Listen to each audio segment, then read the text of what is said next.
Now I would like to call Muhammad Jan from Islamic Studies to entertain us. میرا آج کا موضوع ہے اف یہ بیویاں.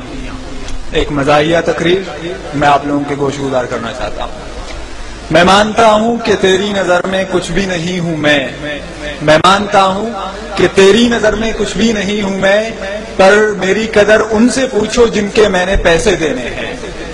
جناب والا، میں نے کم عمری میں شادی کی کیونکہ میں اپنے آباء و اجداد کے مشن کو آگے بڑھاتے ہوئے پاکستان کو آبادی کی سب سے بڑی آبادی والا ملک بنانا چاہتا ہوں. جناب والا، میری شادی نہیں ہوئی تھی، میں روزانہ 2 رکعت صلاۃ الحاجات پڑھتا تھا. اب میری شادی ہو چکی ہے تو میں روزانہ 4 رکعت صلاۃ التوبہ پڑھتا ہوں. جناب والا، شادی کے بعد میری بیوی سے میری لڑائی ہو گئی. میری بیوی نے دعا کی کہ یا اللہ اگر یہ غلط ہے، یا اللہ اگر یہ غلط ہے تو اسے اٹھا لے، اور اگر میں غلط ہوں تو مجھے بیوہ بنا دے. جناب والا، ایک مرتبہ میں اپنی پڑوسن زرینہ کے لیے مارکیٹ سے ایک تحفہ خرید کے لایا. میں نے وہ تحفہ ان کے حوالے کر دیا بڑی پیار محبت کے ساتھ. جب بیگم اقدس تک یہ خبر جا پہنچی تو کاشانہ اقدس کا پرزا لرز اٹھا. مجھے بیک وقت بیوی کے روپ میں جلال اکبری، غضب چنگیزی اور سفاکیہ ہٹلری نظر آئی تو میں نے فوراً ایک سیاستدان کی طرح پاسا پلٹا اور میں نے کہا کہ بیگم یہ سب افواہیں ہیں. بیگم نے آؤ دیکھا نہ تاؤ اور 8 نمبر کا جوتا اٹھا کر مجھ پر ڈرون حملہ کر دیا. یہ تو میری خوش قسمتی تھی کہ میں بر وقت نیچے جھک گیا اور 8 نمبر کا جوتا میرے دوست کے چہرے منور پر جا لگا اور اپنے انمنٹ نقوش چھوڑ گیا. جناب والا، میں نے جذباتی انداز میں بولنا شروع کیا کہ بس بیگم بس، بہت ہو چکی ہے.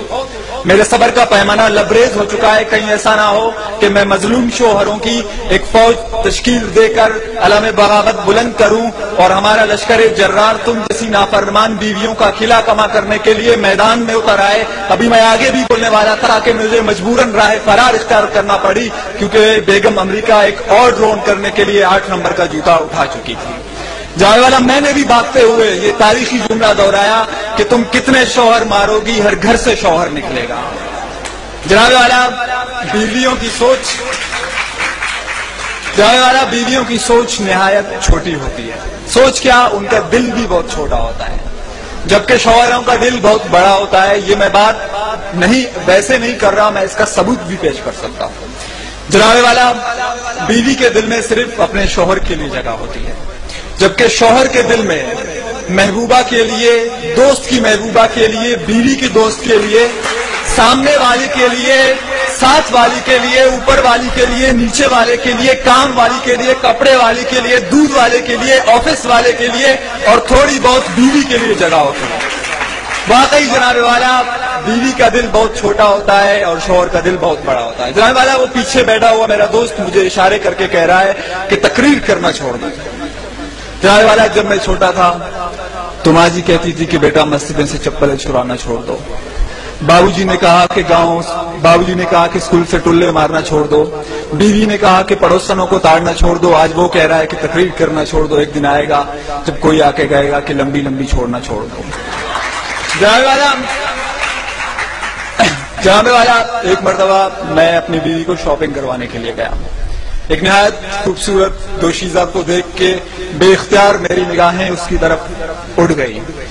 میں اسے ایک محبیت کے عالم میں دیکھ رہا تھا کہ اچانک مجھے اپنی پسلی کے اندر تکلیف محسوس ہوئی. جب میں نے غور کیا تو میری بیوی محمد علی کی طرح مجھے ایک پنچ مار چکی تھی اور مجھے اپنے پہلو کے پسلی کے اندر تکلیف کا احساس ہوا. میری بیوی نے کہا کہ تم دوسری کی بیویوں کو کیوں دیکھتے ہو؟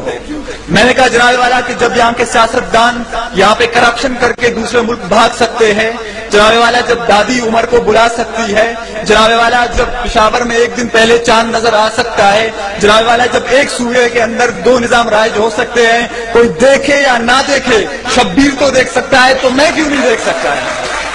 جناب والا، بیوی تو بیوی ہوتی ہے چاہے اپنی ہو یا دوسرے کی. Thank you.